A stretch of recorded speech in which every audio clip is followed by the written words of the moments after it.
sanitaire, représentant son Excellence Monsieur le ministre de la Santé et de la Protection sociale, Madame la Présidente de la Commission de la Santé de la Femme, de la Mère, de l'Enfant et du Nouveau-Né, marraine de la SAFETO, Madame la chargée des techniques de la pratique sage-femme, représentant la présidente de la Confédération internationale de sages-femmes, Madame la présidente de la SAFETO, Mesdames et Messieurs les directeurs généraux, je reconnais le directeur général de la fonction publique notamment, les directeurs des services centraux du ministère de la Santé et d'autres administrations, Mesdames et Messieurs les responsables des organisations de la société civile,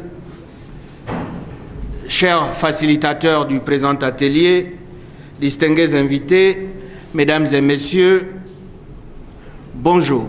And for you, Esther, Jambo, welcome.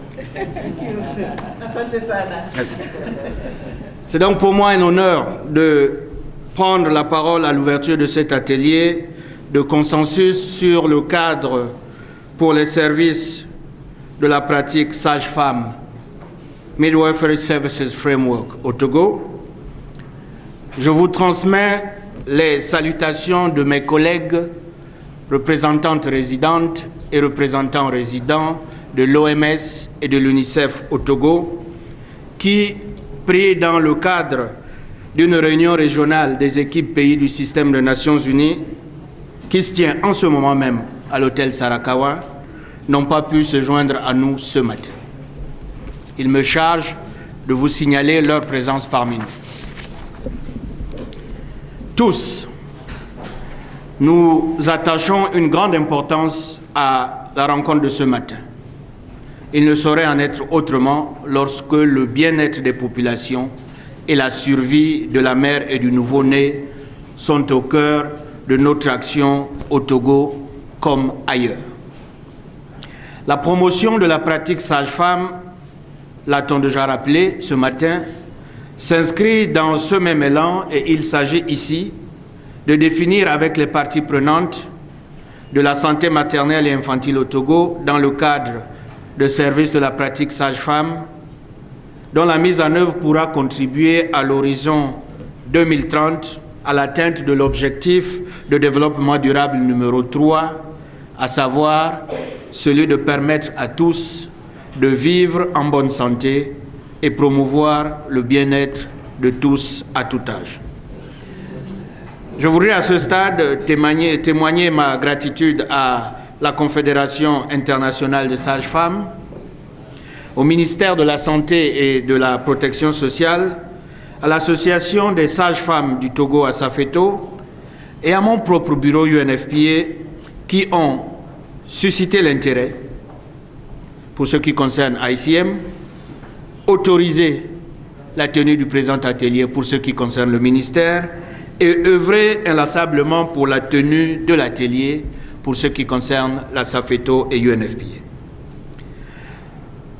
Monsieur le représentant du ministre, Mesdames et Messieurs, vous le savez, pour réduire la mortalité maternelle et garantir de façon durable la santé aux couples mères nouveau-nés et à leurs familles, d'importantes initiatives ont été prises au niveau national, continental et régional, dont la promotion de la pratique sage-femme, et Esther nous en a parlé plus haut.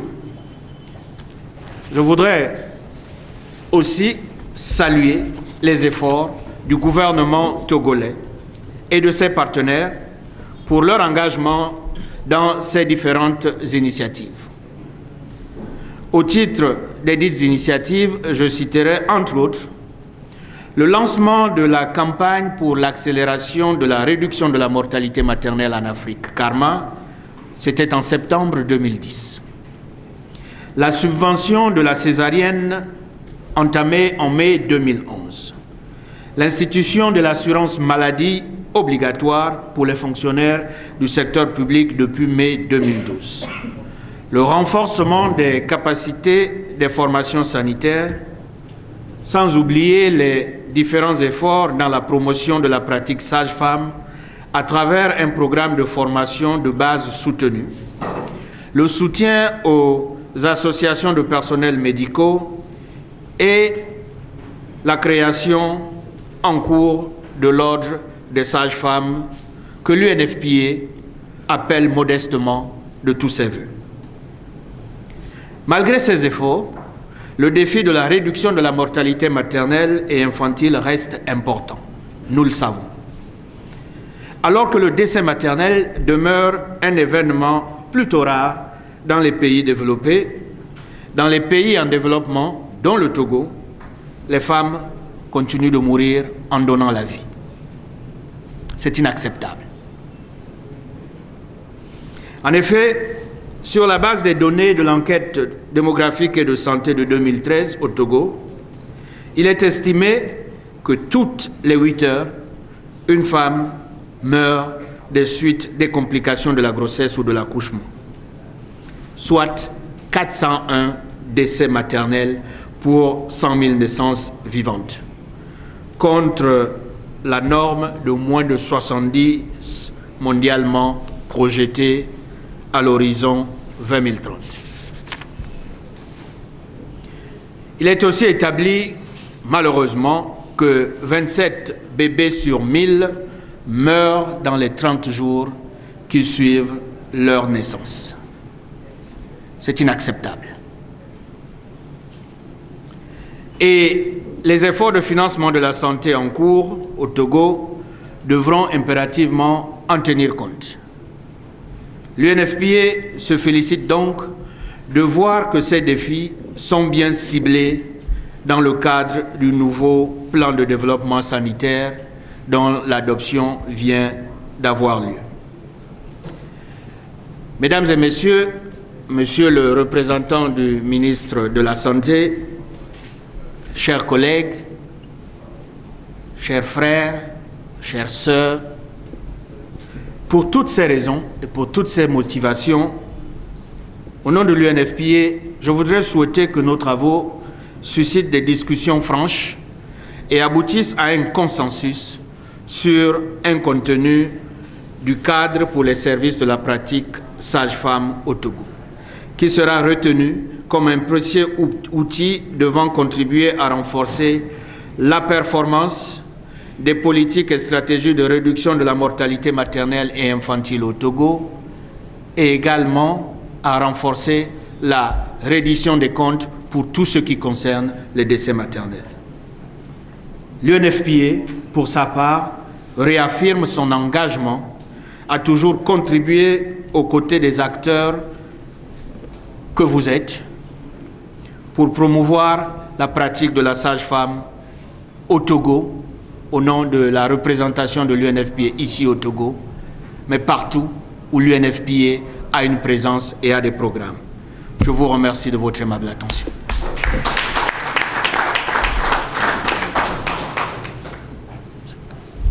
Madame la représentante de la présidente de l'ASIM, présenter un aperçu de la situation de la santé maternelle, néonatale et infantile au Togo. Pendant qu'une femme meurt, 20 ou 30 femmes souffrent des invalidités liées aux complications de ces grossesses. Donc voici un rappel des indicateurs clés de la santé maternelle, néonatale et infantile. Infantile, 49 000 naissances vivantes. Et en termes de prévalence contraceptive, cette prévalence est estimée à 19, dont 17% pour les méthodes modernes. 34% de besoins ne sont pas satisfaits en planification familiale. Et par rapport à l'indice synthétique de fécondité, une femme a en moyenne 5 enfants jusqu'à la fin de sa vie. Concernant la couverture en consultation prénatale, par rapport, nous voyons une évolution entre 2018 et 2013, donc selon la même source, 82% de CPN1 de femmes qui viennent en première consultation et 73% en 2013. Donc on a une tendance à la régression de cet indicateur. La couverture en CPS4, la proportion de femmes ayant fait 4 consultations prénatales, et la valeur n'a pas été déterminée lors de l'enquête de 2018, mais la dernière source nous révèle que cette couverture est de 57%. Donc, par contre, le taux d'accouchement assisté par un personnel qualifié montre une légère progression passant de 51% en 2018 à 59% en 2013. En dehors des indicateurs qui sont collectés par le biais des enquêtes, nous avons quelques données que nous collectons de façon routinière, notamment le nombre de décès maternels qui semble se stabiliser depuis 2012, 233, 231, 234 en 2014. Le nombre de décès des nouveau-nés, par contre, est en hausse, 728, 977 et 966 respectivement. Nombre de morts-nés, 3719, 3996, 3594. Nombre total d'avortements, 6870, 7493 et 6694. Et donc, ceux provoqués, 1830, 1785 et 1618. Notons également que ces données sont des données collectées au niveau des formations sanitaires publiques dans la grande majorité. Quelles sont les différentes causes de décès? Toujours d'après l'enquête démographique, les causes de décès maternels sont spécifiées en 2 catégories, directes et indirectes. Et les causes directes représentent 2% des causes de décès maternels. Donc nous avons l'hémorragie qui vient toujours en tête de ligne, suivie de l'anémie, de la et de l'éclampsie.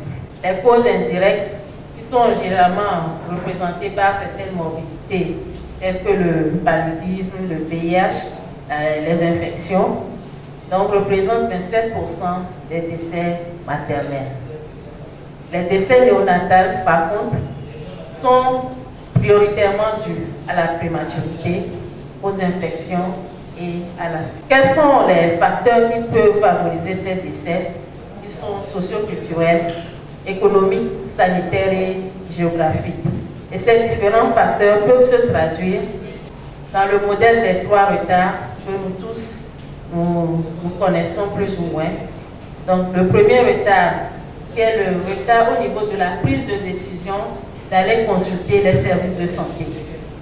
Donc ceci peut être dû aux pesanteurs socioculturels, au faible pouvoir d'achat et de décision de la femme, le faible statut de la femme et la méconnaissance des signes de danger et des complications. Le second modèle de retard est lié au retard pour arriver dans les services de santé. Donc ceci fait appel à l'accessibilité de nos formations sanitaires. Longue distance à parcourir pour atteindre les formations sanitaires, mauvais état des infrastructures routières et insuffisance de moyens de transport. Le troisième retard, c'est au niveau de nos formations sanitaires. Donc, retard pour recevoir les soins dû à une insuffisance des équipements, des médicaments ou consommables, ou alors insuffisance ou incompétence du personnel soignant, état peu attrayant des infrastructures sanitaires et démotivation du personnel. Néanmoins, au Togo, nous allons rappeler qu'il y a plusieurs initiatives et politiques stratégiques qui ont été mises en œuvre pour contribuer à la réduction de la mortalité maternelle, néonatale et infantile. Donc le Togo, notre pays, a adhéré à plusieurs initiatives régionales et internationales, entre autres l'adoption de la loi de la SR en 2007, le lancement de la campagne d'accélération pour la réduction de la mortalité maternelle en Afrique en 2010, le repositionnement de la PF 2013 et 2017 à travers l'engagement pris par notre pays lors de l'atelier du partenariat de Ouagadougou. Ensuite, il y a l'engagement par rapport aux OMD, puis de nos jours aux ODD, Et la santé reproductive de la mère et du nouveau-né constitue une priorité pour l'État. Et ceci s'est traduit par l'élaboration du PNDS et qui fixe cette réduction comme premier axe prioritaire. Il y a également des actions qui ont été menées ou entreprises pour améliorer considérablement la santé de la mère et du nouveau-né, notamment la subvention de la césarienne depuis 2011, la création d'une ligne budgétaire pour l'achat des produits SR et contraceptifs effectifs depuis 2016, élaboration du plan de repositionnement de la PF pour la période 2013 et 2017, et rappelons que ce plan a été revu et nous sommes dans le processus d'élaboration du nouveau plan de repositionnement de la planification familiale pour la période 2017 et 2022. La feuille de route pour la réduction de la mortalité maternelle, néonatale et infantile. C'est vrai que cette feuille de route est arrivée à terme depuis 2012 et nous sommes également dans la logique de l'élaboration du nouveau plan stratégique pour la santé de la mère, du nouveau-né et de l'enfant. En dehors de ces actions, nous avons le renforcement des capacités des prestataires à tous les niveaux. La plupart des sages-femmes dans les formations sanitaires ont été renforcées en termes de prestations SOMU, technologies contraceptives et plusieurs interventions dans le pays. Quelles sont les interventions à haut impact qui ont été retenues par le pays? Ces interventions vont être déclinées en fonction du continuum de soins. Donc nous avons la période préconceptionnelle où prioritairement il y a la planification familiale, le dépistage, la prévention et la prise en charge des IST et VIH/SIDA. Au cours de la grossesse, nous avons l'activité phare qui est la consultation prénatale précentrée, qui inclut également la prévention du paludisme et de l'anémie et la PTME. Au cours du travail d'accouchement et de l'accouchement même, nous avons la présence de personnel qualifié auprès de la parturiente, la gestion active de la troisième phase de l'accouchement et également les soins obstétricaux néonataux d'urgence selon le niveau de base ou compris. Autre intervention, c'est le renforcement des consultations postnatales. Rappelons que ces décès également peuvent survenir dans la période post-partum. Donc, d'où la nécessité des consultations postnatales. Les soins après avortement, la prise en charge correcte des affections liées à la femme et au nouveau-né, la revue des décès maternels et néonatals au niveau des formations sanitaires dans la communauté, qui est également une démarche de qualité, une démarche pour l'amélioration de la qualité des soins maternels et néonatals. Les interventions orientées vers la survie de l'enfant, les soins au nouveau-né, incluant les soins usuels, essentiels et les soins portés au nouveau-né malade. La prise en charge intégrée des maladies de l'enfant au niveau de la formation sanitaire, la pessimée clinique, et au niveau communautaire également la pessimée communautaire.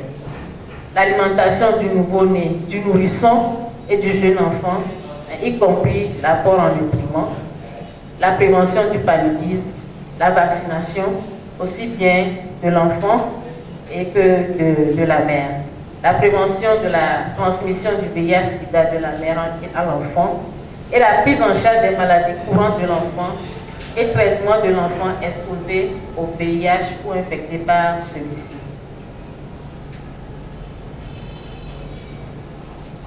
Au regard de toutes ces interventions, nous avons néanmoins des difficultés pour la mise en œuvre, notamment insuffisance de ressources financières, insuffisance du personnel qualifié, insuffisance ou vétusté des infrastructures, mauvais état de ces infrastructures routières, automédication, mauvaise information sur les sujets de la santé par les non-professionnels. Quelles sont nos perspectives? Il s'agit de placer la santé des femmes, des nouveau-nés et des enfants à l'ordre du jour des agendas des gouvernements et des partenaires pour des actions concrètes. Dans l'immédiat, qu'est-ce que nous envisageons? C'est de renforcer le cadre de concertation entre les différents acteurs qui interviennent dans la santé maternelle, néonatale et infantile, et aussi dans la santé de l'adolescent.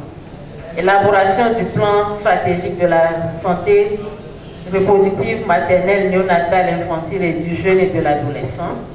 Révision des documents normatifs en insert. Rappelons que nos documents de politique, normes et protocoles ont été élaborés depuis 2009 et sont à ce jour caducs. Donc il y a nécessité de réviser ces documents. Plaidoyer pour le financement des interventions de santé reproductive de la mère, du nouveau-né, de l'enfant, de l'adolescent et du jeune, notamment la formation initiale et continue des acteurs, la dotation en équipement et en médicaments. Donc pour conclure, nous dirons que la santé de la reproduction de la mère, du nouveau-né et de l'enfant demeure une priorité pour le Togo. Jusqu'à ce jour, malgré toutes les actions et interventions entreprises, notons que beaucoup de femmes continuent par mourir, malgré le cri et le lancement de cette campagne par le président de la République en personne. En 2013, nous estimons les décès maternels à 401 pour 100 000 naissances vivantes. En 2030, nous devons mettre à contribution aux efforts pour le relever. Je vous remercie pour votre attention. Pour la Commission nationale de la santé de la mère, de l'enfant et du nouveau-né. Le premier mot, c'est la bonne nouvelle.